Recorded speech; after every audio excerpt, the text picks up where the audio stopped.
people have to live in unity. We are still in transition.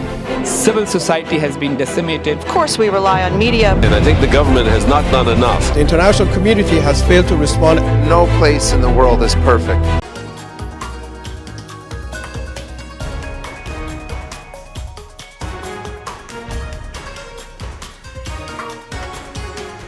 Hello viewers, I'm your host Shivangi Mishra with another episode of South Asia Focus. Let's begin the show. In a major turn of events, the Maldives, an Indian Ocean country, recently witnessed a seismic political shift. Mohammad Muizzu's victory over President Ibrahim Solih in a closely contested election comes as what political experts believe could be the beginning of an undesirable geopolitical discourse in the region. Muizzu is apparently pro-China. This outcome holds the potential to reshape not only the destiny of the Maldives but also the geopolitical landscape of the entire Indian subcontinent, with far-reaching implications for both India and China.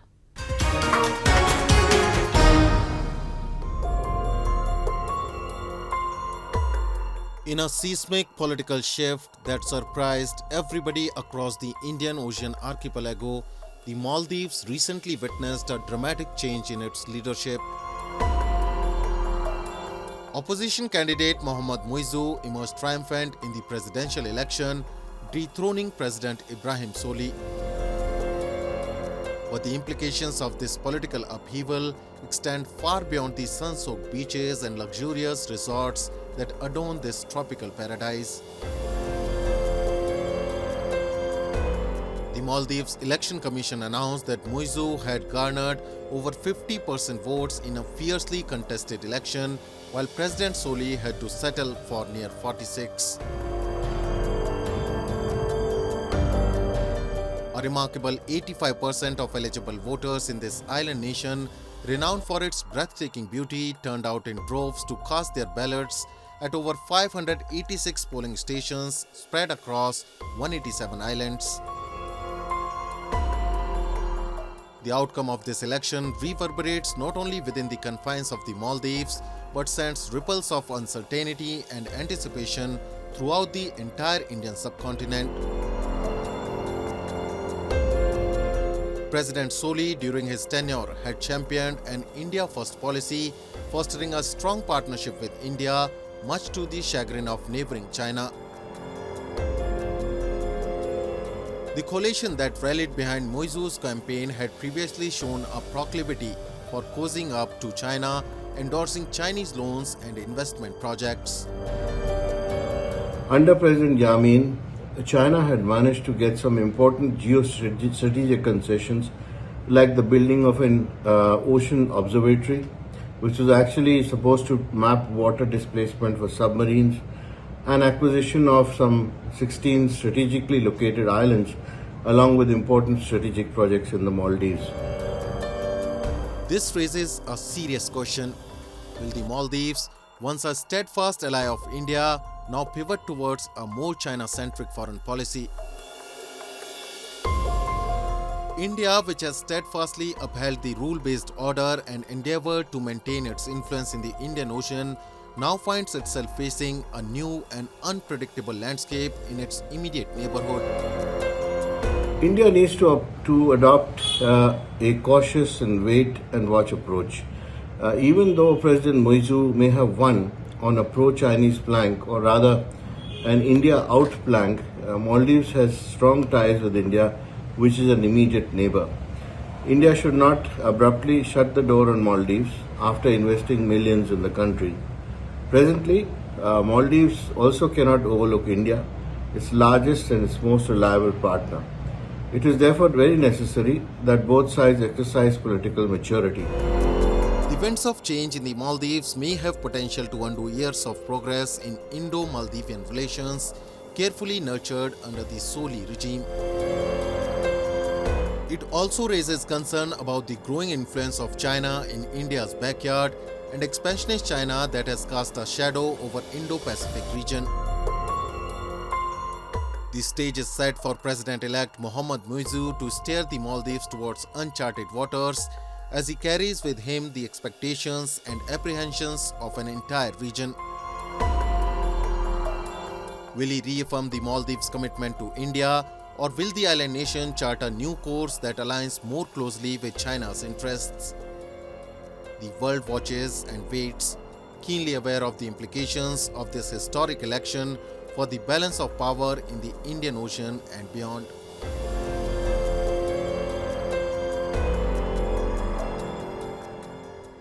Moving on.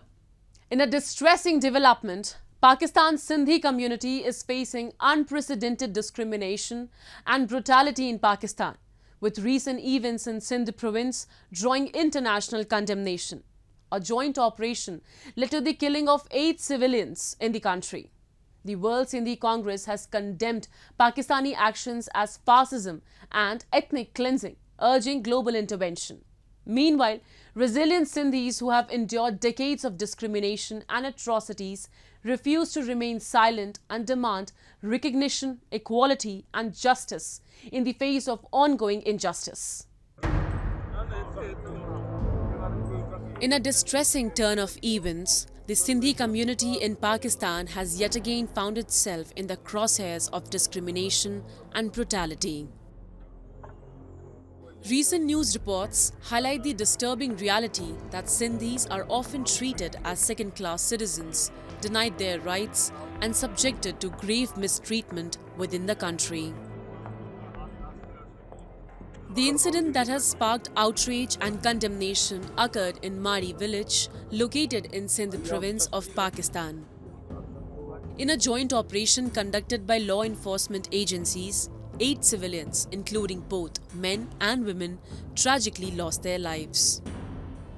What was initially portrayed as an operation targeting a suspected terrorist took a harrowing turn when villagers fiercely resisted the intrusion, leading to a deadly clash. Contrary to the official narrative, local residents paint a different picture. They claim that the law enforcement agencies sought to raid the home of an elderly political worker named Rajab Jalbani, triggering the violent confrontation that ensued. The conflicting accounts of the incident have raised serious questions about the actions of the authorities and their treatment of the Sindhi population. Pakistani agencies ने डिक्वेट्स को higher किया है और ये जो डिक्वेट्स हैं ये state sponsored डिक्वेट्स हैं जो सिंध के जंगलों में उन्होंने छोड़े हुए हैं।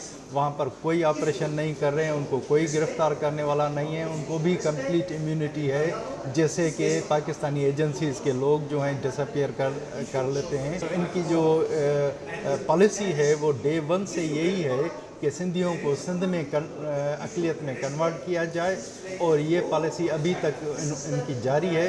उसमें सिंधी हिंदूज़ को जो हैं वो ख़ास टारगेट बना रहे हैं, जिसके ख़िलाफ़ सिंधी कम्युनिटी ने, सिंधी एज ए नेशन ने, पॉलिटिकल पार्टी, सिविल सोसाइटी ने बहुत सारा एहतजाज किया, धरने किए। अभी रिसेंटली 2 हफ्ता पहले सिंध के 17 शहरों में बड़े बड़े एहतजाज हुए, क्योंकि ये जो स्टेट पॉलिसी है ये हमारे ख़िलाफ़ है, हमारे नेशनहुड के ख़िलाफ़ है, हमारे कल्चर के ख़िलाफ़ है, हमारी लैंग्वेज के ख़िलाफ़ है।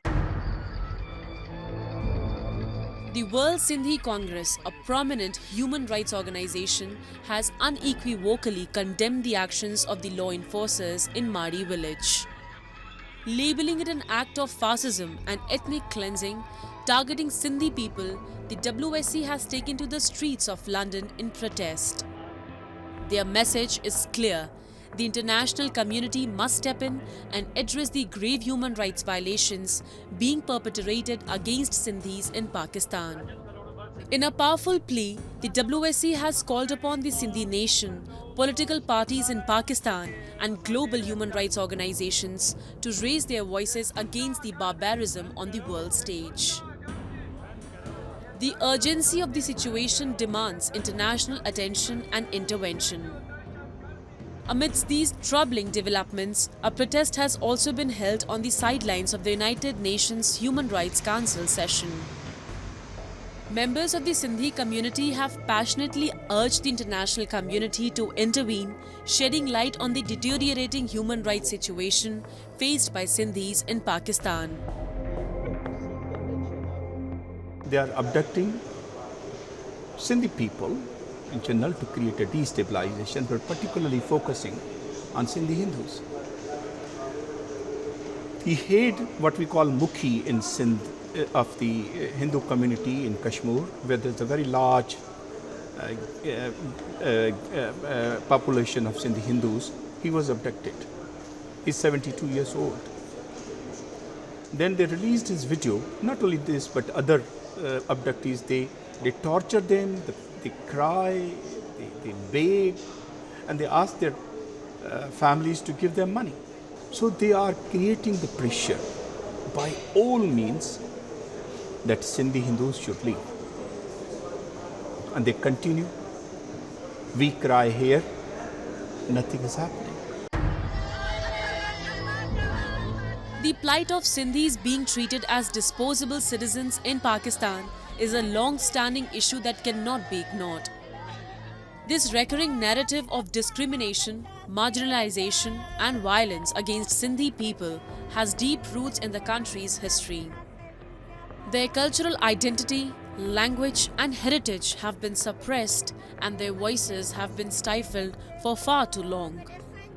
The events in Mari village serves as a stark reminder that Sindhis continue to be subjected to injustice.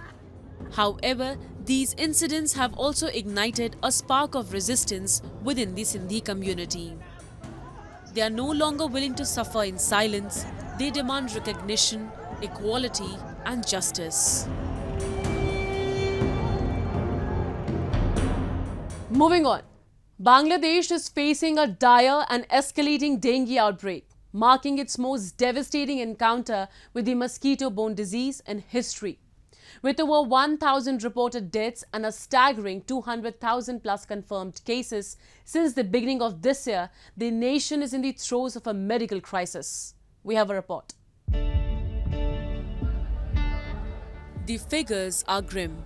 Bangladesh Directorate General of Health Services released alarming statistics on October 1st, indicating a dire situation with a death toll of 1,006, nearly 4 times higher than the last year's 281 dengue-related fatalities. To put into perspective, the scale of this outbreak is overwhelming. Families are grappling with the anguish of seeing their loved ones fall ill within a matter of hours. In a heart-wrenching account, Sanwar Hussain, a father of a dengue patient, shares his story. সেটা তো বলতে পারি না সকালবেলা ভালো মানুষ শুয়ে রয়েছে রাতে বিয়ান ওইটা দিয়ে চোখ মুখ গরম হয়ে গেছে জ্বর উঠছে পরে এসে পরে নিয়ে এলাম এই জায়গা এনে চেক আপের পরে বেরিয়ে ডেঙ্গু হয়েছে Bangladesh's medical infrastructure faces significant challenges in dealing with a crisis of this magnitude. The outbreak has placed immense pressure on the country's healthcare system, which, like many others around the world, has finite resources and capacities. Hospitals are overwhelmed and medical professionals are working tirelessly to provide care for the surging number of dengue patients. The crisis is not only confined to the capital city Dhaka, as rural regions grapple with the rising cases. The shift has prompted concerns among hospital administrators. ঢাকার রোগী কমলেও ঢাকার বাইরের অন্যান্য অঞ্চল থেকে রোগীর সংখ্যা ক্রমাগত বেড়ে যাচ্ছে যেমন আজকের পরিসংখ্যান যদি আপনাকে দেই আজকে আমার 54 জন নতুন রোগী ভর্তি হয়েছে গত 24 ঘন্টায় যেখানে 21 জন রোগী আসছে যারা ঢাকার বাইরের অন্যান্য জেলা থেকে এটি একটি উদ্বেগের বিষয় Medical experts are expressing deep concern over the overwhelming nature of this crisis, as the sheer scale of the dengue outbreak strains the capabilities of healthcare systems and underscores the need for swift and coordinated action. In Bangladesh, all over the Bangladesh, in 64 districts at that moment we have dengue. But in the previous year, we don't have dengue in all over the 64 districts. From 2000 to 2018, dengue is only happen in Dhaka city. But In 2019, it is transferred into the different cities. In 2023, it is transferred in the rural areas also. Dengue, a mosquito-borne disease, has no specific vaccine or treatment, making containment a formidable challenge. The monsoon season, lasting from June to September, creates ideal breeding grounds for the Aedes aegypti mosquito, which serves as the primary vector for the virus. As Bangladesh grappled with this unprecedented dengue outbreak, the healthcare system is stretched to the limits. Many say crises like this underscore the urgent need for global collaboration and resources to combat mosquito-borne diseases. In the face of adversity, however, the resilience of the Bangladeshi people shines through as they unite to confront the deadliest dengue outbreak in their nation's history. Time now for Asia This Week, the stories from across the continent.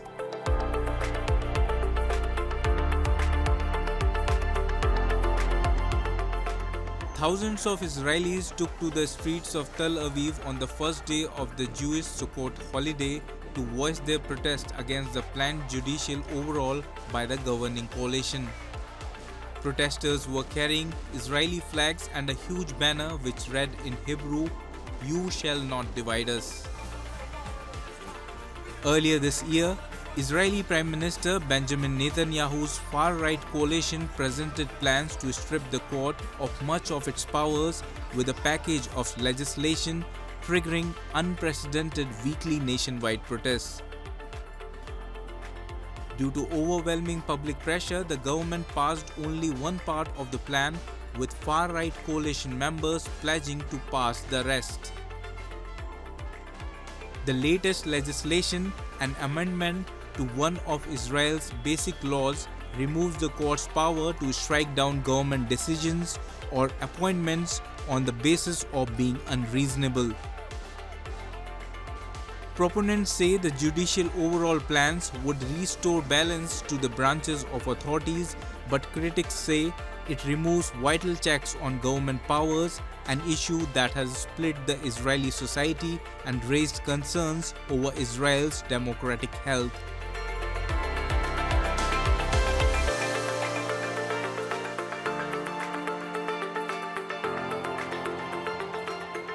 A gunman killed 3 people in a deadly mall shooting in Thailand's capital on last Tuesday and wounded others, according to emergency services. The shooting took place at Siam Paragon shopping mall in Bangkok, and police have arrested a 14-year-old in connection with the incident, emergency services said. They also said one of the wounded was a foreign national. Emergency personnel were on scene, while visitors and staff could be seen exiting the luxury mall. The Metropolitan Police Detective Department said on its Facebook page that a 14-year-old suspected gunman had been arrested and was being questioned.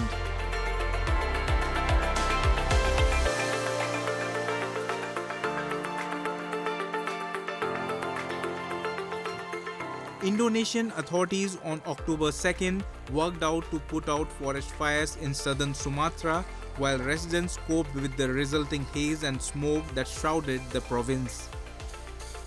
The country's dry season this year is its most severe since 2019 due to the impact of the El Nino weather pattern. While forest fires are typically started by farmers to clear land for plantations, authorities say putting out fires this year has been harder due to El Nino. The weather phenomenon is a warning of Pacific waters that typically produces drier conditions over Asia. More than 267,900 hectares of forests have been burned so far this year, outstripping the total of 204,894 hectares for all of 2022, according to the Environment Ministry's data. It has brought haze into several cities in Sumatra and Borneo. Palembang authorities said the city will implement time limits for outdoor activities, and local media has reported students returning to online classes due to the haze.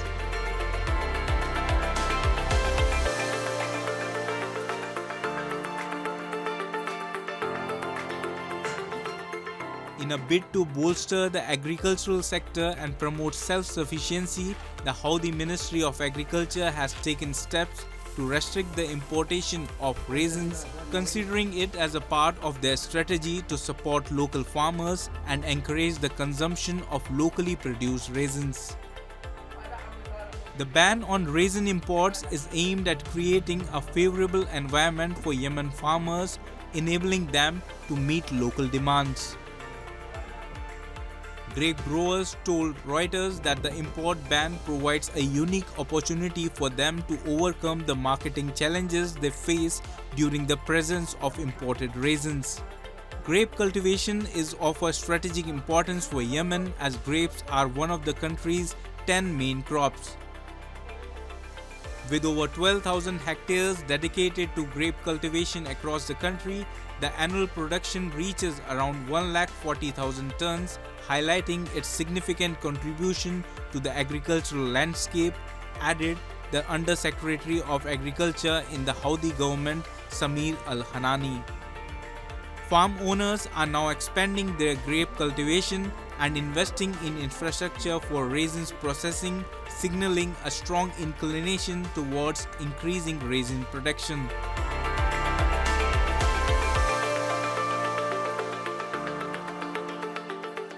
Moving on, India, with its diverse tribal cultures, treasures the rich heritage of eastern state of Odisha. Among its ancient tribes, the Sora stand out for their unique Sora paintings. In an initiative, the Odisha government organized a camp to celebrate and promote this art form. 50 skilled Sora artists passionately joined the workshop, adorning their own homes with the vibrant Sora paintings, preserving their cultural legacy for generations to come.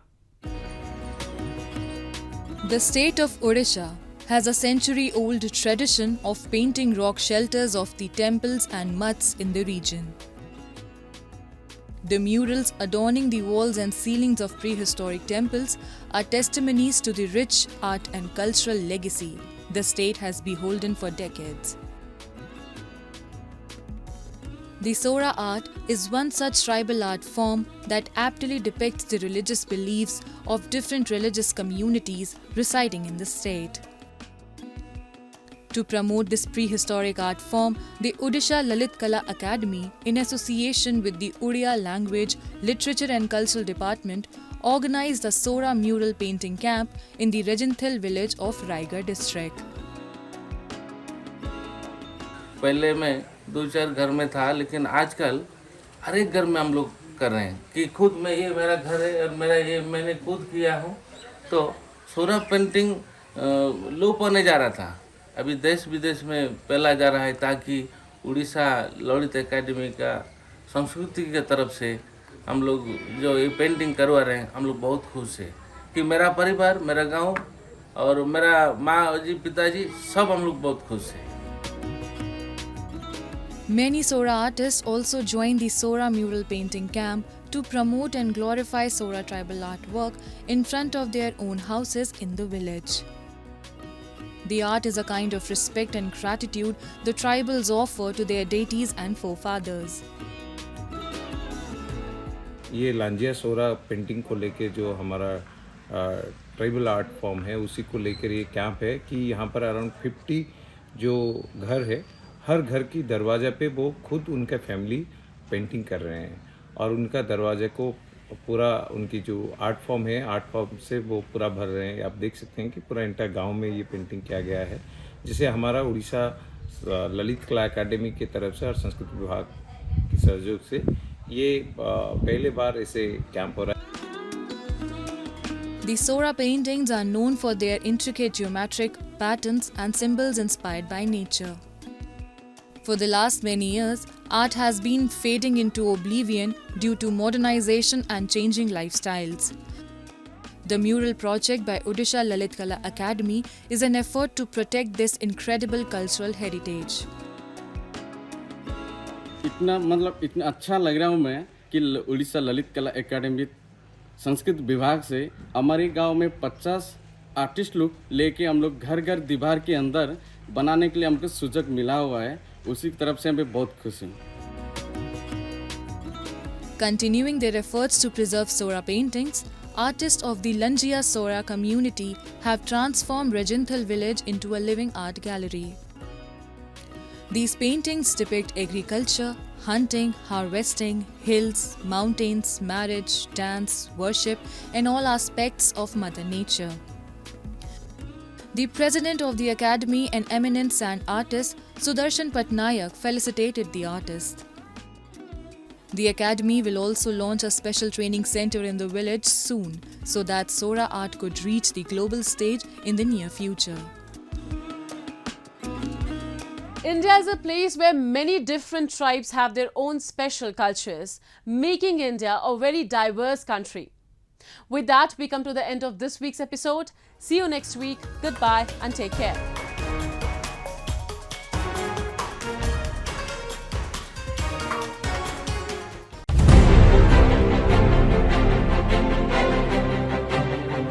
People have to live in unity.